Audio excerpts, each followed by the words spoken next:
Siapakah pengganti atau yang meneruskan kekhalifahan Sayyidina Abu Bakar As-Siddiq? Sayyidina Umar menjadi khalifah berdasarkan keputusan dari Abu Bakar As-Siddiq dan disetujui oleh kaum muslimin. Sahabat Umar dibaiat secara umum di masjid. Sayyidina Umar menerima amanah itu, walaupun dirinya sendirilah yang tidak menyukainya. Wahai manusia, sesungguhnya saya diangkat sebagai pemimpin kalian. Seandainya bukan karena adanya harapan agar saya menjadi yang terbaik untuk kalian, yang terkuat atas kalian, dan yang paling kuat memikul urusan kalian, saya tidak akan bersedia menjadi pemimpin kalian. Cukuplah bagi Umar untuk menunggu hisab, ucap Sayyidina Umar di hadapan kaum muslimin.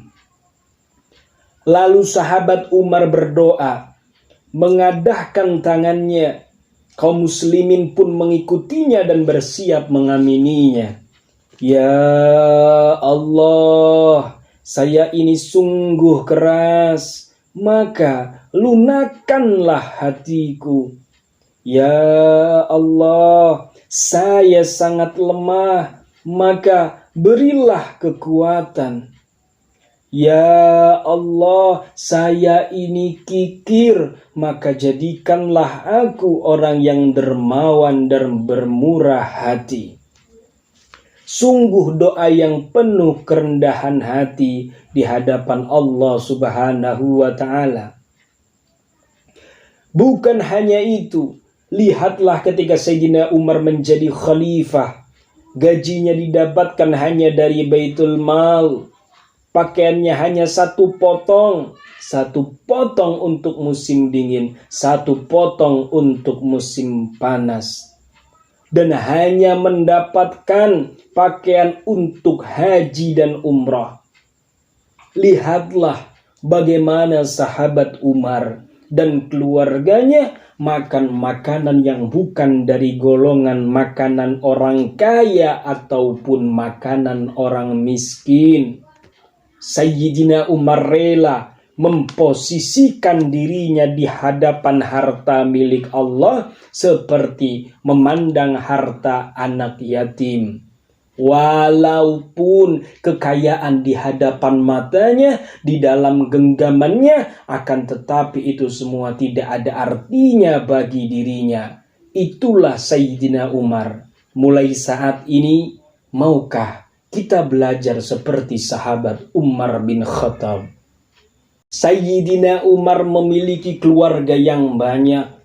Jumlah istri yang pernah dinikahi oleh Sayyidina Umar, baik pada masa jahiliyah maupun pada masa Islam, baik yang sudah diceraikan maupun yang ditinggal wafat, berjumlah 7 orang. Yang pertama, Jamilah binti Thabit bin Abil Al-Aqlah, Zainab binti Ma'zun. Yang ketiga, Atikah binti Zaid, Qoribah binti Abi Umayyah. Yang kelima, Mulaikah binti Jarwal, Ummu Hakim binti Al-Harith. Dan yang terakhir, yang ketujuh, ialah Ummu Kulsum binti Ali bin Abi Thalib. Sahabat Umar memiliki 2 budak perempuan, yaitu Fukaihah dan Luhayyah. Sahabat Umar memiliki beberapa pelayan, yaitu Aslam, Hani, Abu Umayyah, Mahja, Malikuddar, dan Zakwan. Sementara putra-putri dari sahabat Sayyidina Umar berjumlah 13. Abdullah, Abdurrahman Al-Akbar, Abdurrahman Al-Awsat, Abdurrahman Al-Asghar, Zaid Al-Akbar, Zaid Al-Asghar, Ubaidillah, Asim, Iyad, Hafsah, Ruqayyah, Fatimah, dan Zainab. Kemudian menurut Sayyidina Umar, seorang pemimpin, seorang khalifah harus memiliki 4 sifat. Kelembutannya tidak membuatnya lemah, ketegasannya tidak membuatnya berlaku kasar, Kesederhanaannya tidak membuatnya berlaku bakhil, dan kedermawanannya tidak menjadikannya menghambur-hamburkan harta. Pernah pada suatu ketika orang mengatakan bahwa Sayyidina Umar adalah sosok yang keras dan menjadikannya takut. Namun Sayyidina Umar menjelaskan, hal itu memang benar. Pada saat Rasulullah Muhammad masih hidup, saya menjadi pembantu dan penolongnya. Rasulullah adalah orang yang paling lembut dan penyayang. Maka posisi saya adalah seperti pedang yang terhunus. Saya tetap pada posisi itu, dan pada Khalifah Sayyidina Abu Bakar, saya masih pada posisi yang sama. Tapi ingatlah, ketahuilah, sikap kerasku bisa melemah. Sikap kerasku hanya untuk orang yang melakukan pelanggaran dan berbuat zalim. Semata-mata yang dilakukan sahabat Sayyidina Umar untuk meraih ridhonya. Sayyidina Umar ketika menjadi khalifah mempunyai sikap yang tegas terhadap rakyatnya ataupun kepada para gubernur yang menjabat. Salah satu sikapnya tercatat dalam sejarah. Sikapnya terhadap rakyat, yaitu ketika sahabat Umar keluar di malam hari. Tiba-tiba dia melihat api menyala dari sebuah rumah. Sayyidina Umar meminta izin untuk masuk ke dalam rumah. Ternyata alangkah terkejutnya Sayyidina Umar. Dalam rumah itu ada seorang perempuan bersama beberapa anak kecil. Mereka semua menahan lapar. Sementara perempuan tersebut tengah meletakkan di atas api panci yang berisi air untuk menenangkan anak-anaknya dan membuat mereka bisa tertidur. Lalu apa yang dilakukan sahabat Sayyidina Umar, sang khalifah, melihat kejadian itu?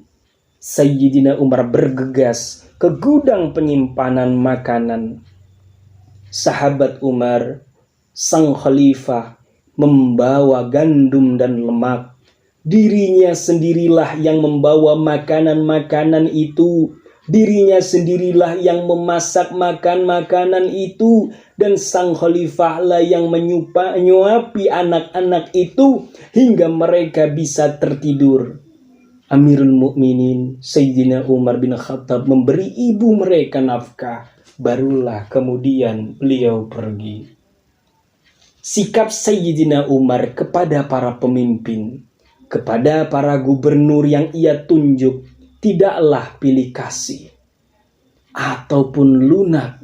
Ketika adanya pemimpin yang ia tunjuk sebagai gubernur malah berbuat aniaya, hidup bermegah-megahan, bermewah-mewahan, pintu rumahnya tidak lunak, maka Sayyidina Umar lah yang akan terus mengawasi mereka.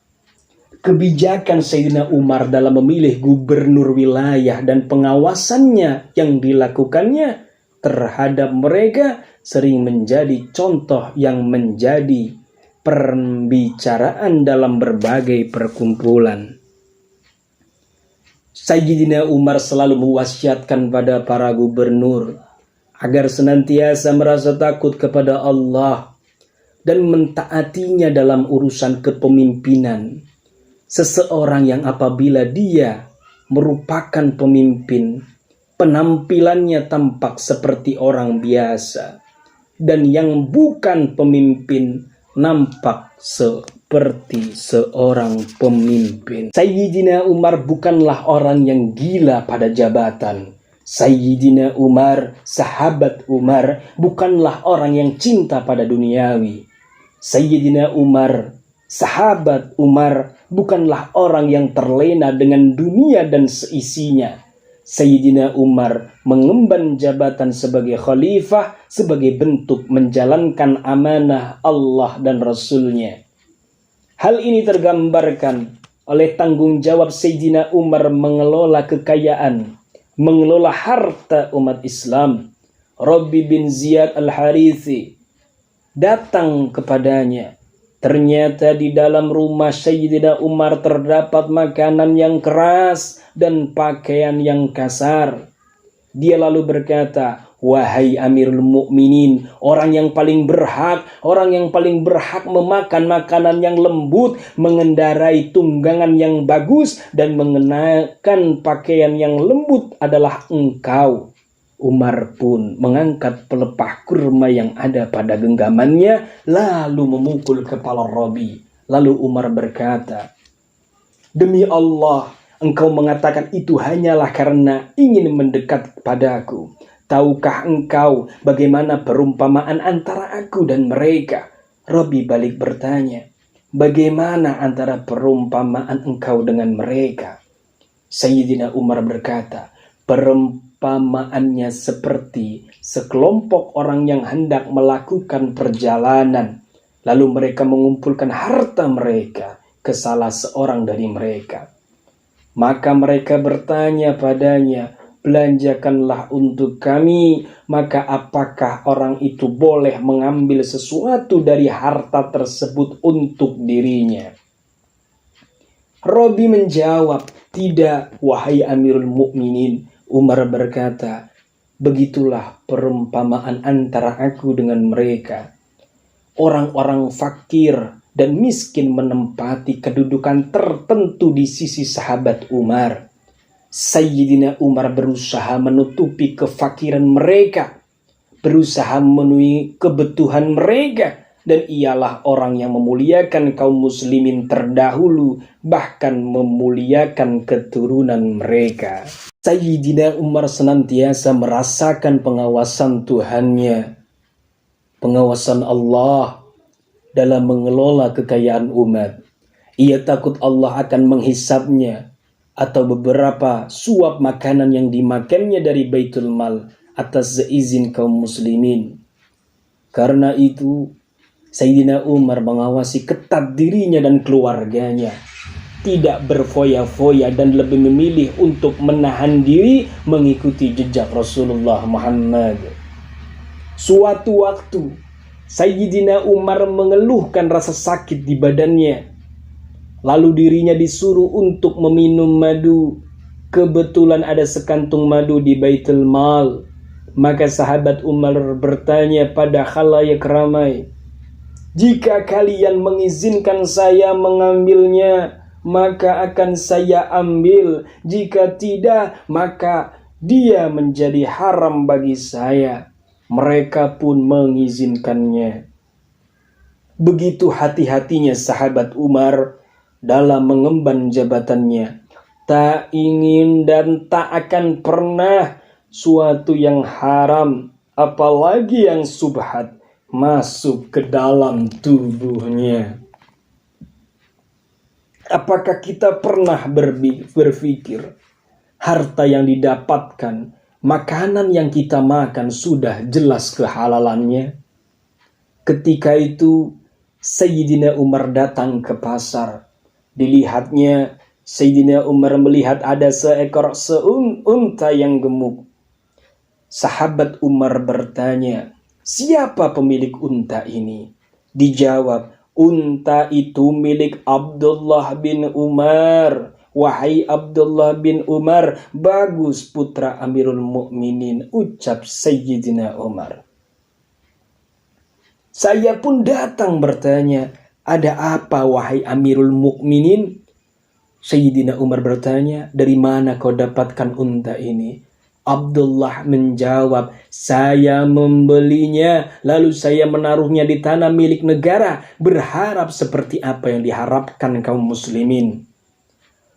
Mendengar hal itu, Sayyidina Umar langsung marah dan berkata, "Orang-orang pasti berkata, jagalah unta milik putra Amirul Mukminin, beri minum unta milik putra Amirul Mukminin. Wahai Abdullah bin Umar, ambillah modalmu dan serahkan keuntungannya ke Baitul Mal." Karena itulah kita dapati Sayyidina Umar selalu berusaha menghindarkan dirinya dan keluarganya dari hal-hal yang bersifat syubhat. Sudahkah kita berkaca? Sudahkah kita menghindarkan anak-anak dan istri kita, keluarga kita dari perbuatan, tingkah laku yang menghantarkan kepada murkanya? Kaum muslimin pernah menghadapi tahun-tahun yang berat. Sayyidina Umar di saat menjadi khalifah, Amirul Mukminin, dan kaum muslimin merasakan beratnya paceklik. Wilayah Hijaz pernah diliputi kekeringan dan paceklik. Semua orang mengalami masa yang amat sulit. Permukaan tanah menjadi gersang, hewan ternak banyak yang mati. Manusia pun menderita kelaparan. Permukaan tanah menjadi hitam karena kemarau yang panjang, sehingga warnanya menjadi abu. Maka di tahun itu disebut dengan tahun kelabu. Sahabat Umar mengirim surat ke beberapa gubernurnya di berbagai wilayah Khalifahan Islam, meminta mereka mengirimkan bantuan makanan dan pakaian untuk menutupi kebutuhan masyarakat Hijaz. Di antara yang dikirim surat adalah Amr bin As di Mesir, Muawiyah bin Abu Sufyan di Syam, dan Sa'ad bin Abi Waqqas di Irak. Amr bin As mengirim makanan dan pakaian, gandum dan lemak dengan menggunakan 20 kapal, mengirim 1000 unta yang membawa gandum dan ribuan pakaian. Sedangkan Muawiyah mengirimkan 3000 unta membawa gandum dan pakaian, lalu datang dari Kufah 2000 unta yang membawa gandum. Masa kemarau berlangsung selama 9 bulan lamanya. Pada saat itu sahabat Umar tidak melihat seorang pun dan penduduk yang tertawa atau bercengkerama. Pada masa paceklik membuat Umar merasa sedih, kesedihan yang sangat mendalam. Setiap malam Sayyidina Umar memohon kepada Allah agar musibah ini dan bala segera berakhir. Pada masa paceklik, bahkan Sayyidina Umar setelah ia mengimami sholat Isya, kemudian langsung pulang untuk melakukan sholat malam sampai subuh, dan keluar menelusuri lorong-lorong jalan hingga ada sebagian orang mendengar, "Ya Allah, jangan engkau jadikan kebinasaan umat Nabi Muhammad pada masa kepemimpinanku." Sayyidina Umar berikhtiar memerintah seluruh gubernur dan kaum muslimin untuk melakukan salat istisqa, hingga akhirnya pertolongan Allah datang menyambut seluruh kaum muslimin dengan hujan rahmatnya. Tak lengkap rasanya ketika menceritakan sejarah Sayyidina Umar, menceritakan kepemimpinannya tanpa tersampaikannya penaklukan-penaklukan wilayah yang dilakukan Sayyidina Umar dan kaum muslimin. Pada masa kekhalifahannya Sayyidina Umar, beliau bertekad untuk menyempurnakan peran besar yang dimulai dari Rasulullah SAW pada perang Tabuk dan pengutusan Usamah yang dilanjutkan oleh sahabat Abu Bakar As-Siddiq. Dengan itulah sahabat Umar mendorong kaum muslimin untuk pergi berjihad, berperang dengan menjelaskan berbagai keutamaannya. Sayyidina Umar menegakkan beberapa panji dan mempersiapkan beberapa pasukan. Sebagian diutus ke timur, sebagian yang lain di wilayah barat. Pada masa kekhalifahannya lah banyak terjadi penaklukan wilayah. Panji tauhid berkibar di belahan timur dan barat. Para raja Romawi tunduk, Persia tunduk di bawah kekuasaan Khalifah Umar. Syam dan Yarmuk dikuasai, sampai posisi Islam pun semakin kuat dan penyebarannya meliputi berbagai penjuru dunia. Banyak kota, banyak negeri yang berhasil ditaklukkan dan dikuasai. Terwujudlah apa yang pernah diberitakan Rasulullah Muhammad SAW. Beliau bersabda, "Ketika saya sedang tidur, tiba-tiba saya bermimpi bahwa saya berada di sebuah sumur yang ada timbanya. Kemudian saya menimba air sebanyak yang dikehendaki Allah. Lalu Ibnu Abu Quhafah, Abu Bakar As-Siddiq mengambil timba itu dan menimba air sekali atau dua kali dari sumur. Tarikannya nampak lemah, semoga Allah mengampuninya. Tak lama kemudian, timba tersebut dipegang oleh Umar bin Khattab. Maka aku tidak pernah melihat orang kuat yang mampu menimba air seperti Sayyidina Umar, hingga orang-orang berkerumun di dekat sumur tersebut untuk memberi minum ternak mereka.